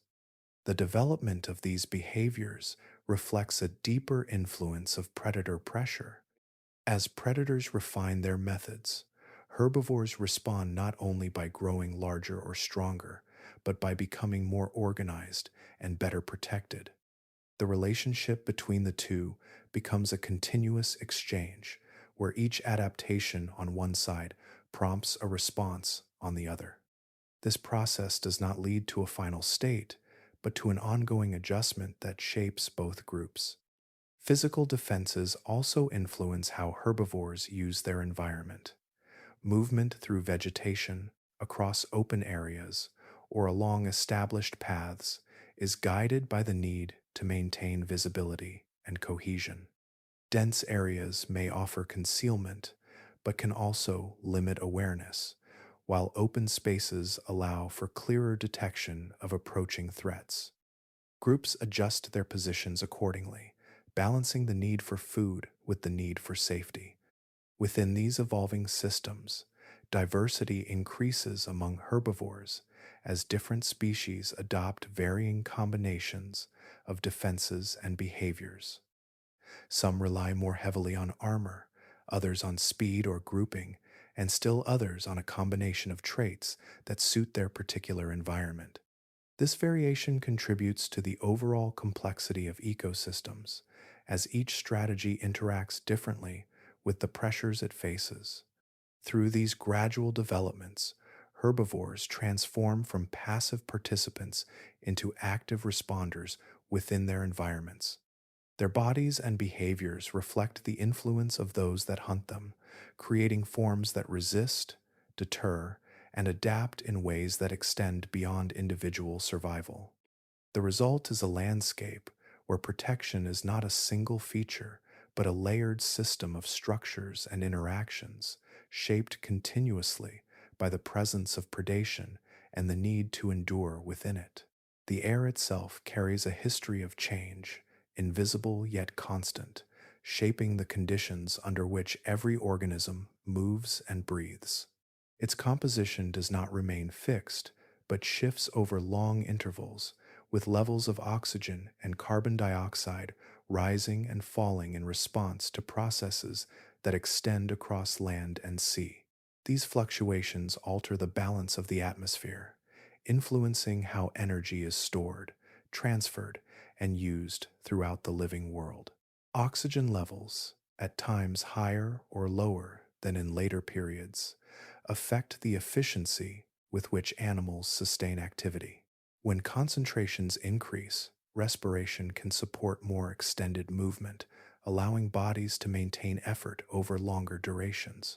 When levels decline, the same processes require adjustment, influencing behavior and limiting the intensity or duration of exertion. These changes do not occur abruptly, yet they guide the development of physiology across generations, shaping how organisms use the air they depend on. Carbon dioxide plays a different role, contributing to the retention of heat within the atmosphere. Higher concentrations allow warmth to remain more evenly distributed, reducing the extremes between regions and maintaining a generally warmer global climate. This warmth influences plant growth, as carbon dioxide serves as a key component in the processes that convert sunlight into stored energy. With greater availability, plants can grow more extensively, supporting larger and more continuous vegetation across the landscape. The interaction between these atmospheric elements creates conditions that favor widespread biological activity. Warmer average temperatures allow life to extend into regions that might otherwise remain less hospitable. Growth cycles continue without prolonged interruptions, and ecosystems maintain their structure across longer periods. The absence of large, persistent ice formations at the poles contributes to this stability, as there are fewer reflective surfaces to reduce incoming solar energy and fewer barriers to the movement of heat around the planet. Without extensive polar ice, the distribution of temperature becomes more gradual. Differences between equatorial and polar regions exist, yet they are less pronounced, allowing a broader range of habitats to support diverse forms of life. This contributes to the expansion of ecosystems into areas that would later experience more severe limitations, creating a continuity of conditions that supports both plant and animal communities across wide latitudes. The atmosphere also interacts with the movement of land and water, influencing how heat and moisture circulate. As continents shift and oceans expand, patterns of wind and current adjust, redistributing atmospheric components in ways that affect regional climates.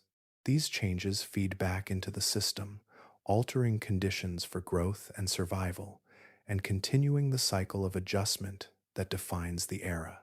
Plants respond to these atmospheric conditions by adjusting their growth patterns, expanding where conditions allow, and adapting where they must. Their presence, in turn, influences the composition of the air, as they absorb carbon dioxide and release oxygen, contributing to the ongoing balance. This interaction forms a continuous exchange, where the atmosphere and the biosphere shape one another over time. Within this evolving system, the air becomes more than a passive medium. It acts as a dynamic component of the planet, guiding temperature, supporting life, and responding to the changes that occur across the surface. The fluctuations in its composition do not disrupt the continuity of life, but they shape its direction, influencing the scale and complexity of ecosystems in ways that remain subtle yet profound throughout the Mesozoic. Sound moves through this world with a different weight, carried not by the familiar patterns of later eras, but by tones that settle deeper into the air and ground. The absence of modern bird songs leaves the soundscape less varied in pitch, with fewer rapid, high notes that break into quick sequences. Instead, the atmosphere holds longer, lower vibrations, calls that travel with a steady presence, and linger as they pass through space. Across land, many of these sounds originate from larger bodies, where the structure of the chest and throat allows for the production of deep, resonant tones. These calls do not rely on complexity, but on reach, extending across considerable distances where visual contact is limited. They serve as signals that define territory, maintain connection between individuals, or coordinate movement within groups. The energy required to produce such sounds is balanced by their effectiveness, allowing communication to occur without constant repetition. Low frequency vibrations interact with the environment in ways that higher sounds cannot. They move through the air and into the ground, carrying information beyond immediate surroundings. In open areas, these calls travel outward with little obstruction, fading gradually as distance increases. In more structured environments, their movement becomes shaped by the physical arrangement of vegetation and terrain, bending, reflecting, or dispersing as they encounter obstacles. Within denser forests, sound behaves differently. Layers of vegetation absorb and redirect vibrations, breaking up the direct path of a call and altering how it is perceived at a distance. The presence of trunks, leaves, and uneven surfaces creates a complex pathway for sound, where echoes and distortions become part of the experience. Communication in these areas may rely on repeated signals or adjustments in tone to account for these effects, allowing messages to remain clear despite the interference. Smaller animals contribute their own sounds, though these remain less dominant within the overall soundscape.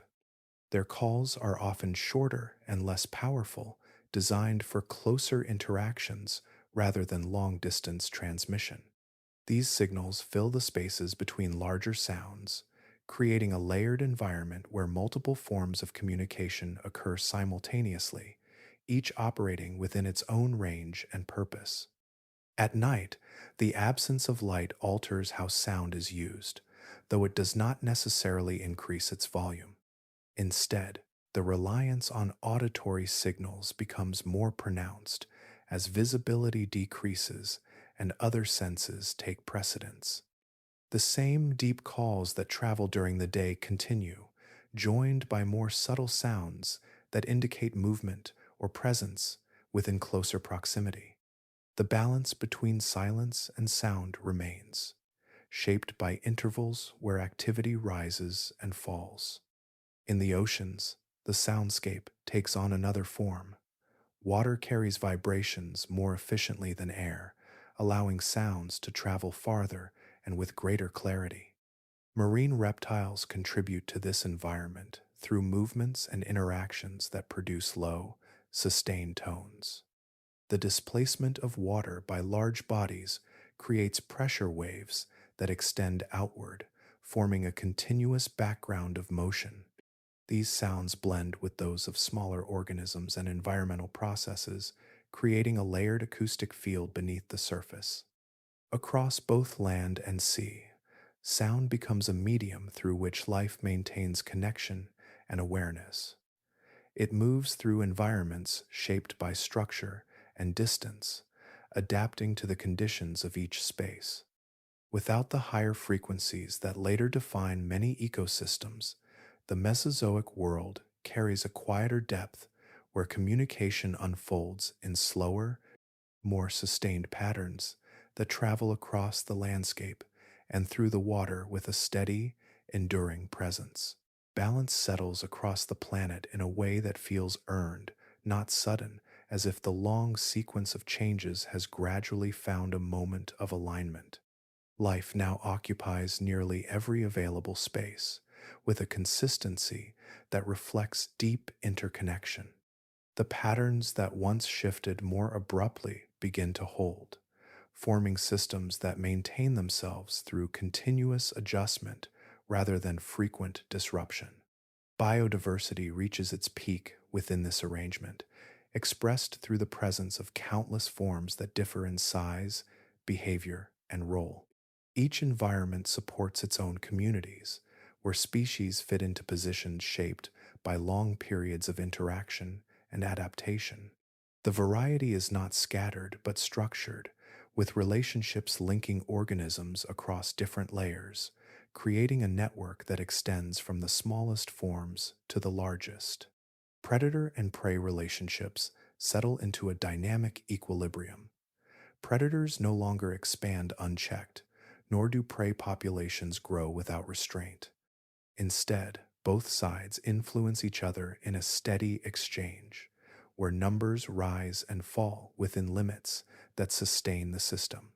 Hunting strategies and defensive adaptations have reached levels of refinement that allow interactions to occur without destabilizing the broader environment.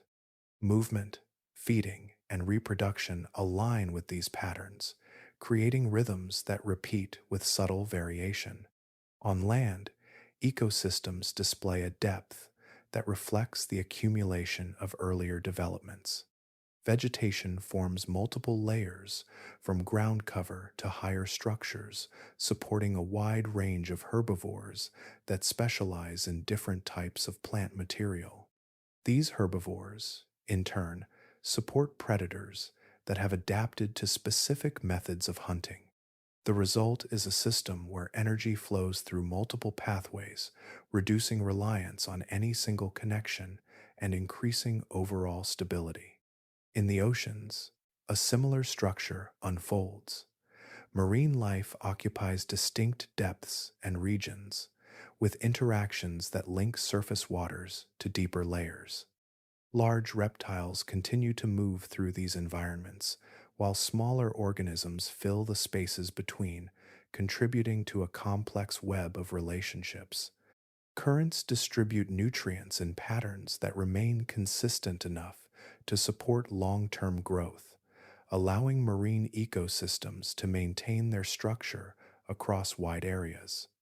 The atmosphere, the land, and the oceans now interact in ways that support this stability. Climate patterns remain relatively steady, allowing ecosystems to persist without frequent large-scale disruption. The movement of continents continues, but its effects are gradual, giving life time to adapt and integrate changes into existing systems. The result is a world where conditions support continuity, allowing organisms to focus on maintaining their roles within the broader network. This stability does not imply stillness. Movement continues at every level, from the shifting of individual organisms to the slow changes in the environment. Yet these movements occur within a framework that absorbs variation without collapsing. Feedback mechanisms, developed through long interaction, allow systems to adjust and return to balance after minor disturbances. Across the planet, this moment represents a culmination of processes that began in a far less structured world. The earlier scarcity and instability have given way to a richness that feels complete, where each part contributes to the whole. Life has filled the available spaces, refined its interactions, and established patterns that sustain themselves over time. Within this fully developed state, the world holds a quiet equilibrium where diversity, interaction, and stability combine into a system that has reached its most balanced form, sustained by the continuous interplay of forces that have shaped it across the vast expanse of the Mesozoic. At first, the changes do not announce themselves in obvious ways, but appear as slight shifts that pass almost unnoticed within the larger continuity of the world. Beneath the surface, activity begins to increase in certain regions, where heat and pressure rise through the crust and find release in volcanic events that alter the land over time. These eruptions are not constant, yet their presence introduces new materials into the atmosphere and across the ground, gradually influencing conditions far beyond their points of origin.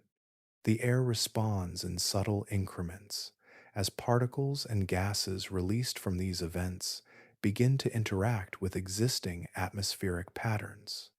Temperature variations emerge, not as immediate extremes, but as slight departures from the consistency that had defined earlier stability. Some regions experience warmer intervals that linger longer than before, while others shift in ways that affect rainfall and seasonal rhythms. These fluctuations remain within tolerable ranges, yet they signal that the balance is beginning to adjust. On land, ecosystems continue to function, but small indications of strain appear within their structure. Plant communities, once stable in their distribution, begin to show changes in density and composition. Certain species expand into new areas, while others retreat or decline, responding to the evolving conditions. These adjustments occur gradually, blending into the ongoing patterns of growth and movement, yet they alter the arrangement of life in ways that accumulate over time. Animal populations reflect these shifts as well.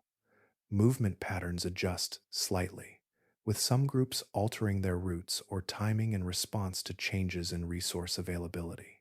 Predators and prey continue their interactions, but the balance between them shows minor variations, influenced by the changing distribution of plants and the conditions that support them. These differences are not abrupt enough to disrupt the system, yet they introduce a layer of variability that was less pronounced before. In the oceans, similar patterns emerge. Changes in temperature and circulation affect the distribution of nutrients, influencing where marine life gathers and how it moves through different depths. Some areas become more productive, while others experience subtle declines, leading to shifts in the composition of marine communities. These changes remain part of the natural variability of the system, yet their persistence suggests a gradual transformation rather than a temporary fluctuation. Volcanic activity contributes to these processes not only through immediate effects, but through the long-term release of gases that influence atmospheric composition. Over extended periods, these additions alter the balance of heat retention and circulation, feeding back into the climate system and reinforcing the changes already underway. The interaction between geological and atmospheric processes becomes more evident, though still unfolding at a pace that blends into the background of daily life. Despite these developments, the world does not descend into immediate instability. Ecosystems continue to operate, maintaining their complexity and supporting diverse forms of life. The changes remain subtle, woven into the fabric of existing systems rather than breaking them apart. Life adapts as it always has, adjusting to new conditions while preserving the overall structure that has been established. Within this gradual unfolding, the signs of change remain understated, present more as a shift in direction than a disruption. The stability that defined earlier periods begins to soften, not through sudden collapse, but through a series of small adjustments that, over time, reshape the conditions under which life continues to evolve. Strength in this world is visible in its scale and reach, yet beneath that presence lies a structure that depends on balance rather than permanence. The systems that support such widespread life are held together by conditions that must remain within certain limits, where temperature, resource flow, and interaction between species align closely enough to sustain continuity. When these elements remain steady, the world appears stable, but this stability is not absolute. Every ecosystem relies on connections that link organisms through feeding, movement, and reproduction. These connections form chains and networks that distribute energy across different levels, from plant growth to herbivores and then to predators. The strength of these systems comes from their interdependence, yet this same quality introduces sensitivity. A change in one part does not remain isolated, but moves outward, influencing other components in ways that are not always immediately visible. Large animals, especially those that dominate their environments, require substantial amounts of energy to maintain their size and activity.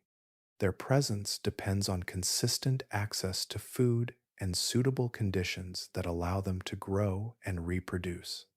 When resources are abundant, they can persist across wide areas, shaping the landscape through their movement and feeding. However, this dependence also means that any reduction in available resources can have significant effects on their survival. The pathways that supply these resources are not always direct. They depend on the health of plant communities, the stability of climate, and the interactions that maintain soil and water systems. If one part of this chain begins to weaken, the effects can move upward through the system.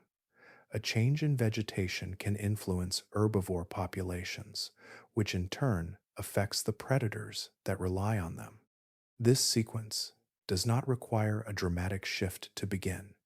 Even small variations can initiate a series of adjustments that alter the overall balance. Climate plays a central role in maintaining these connections.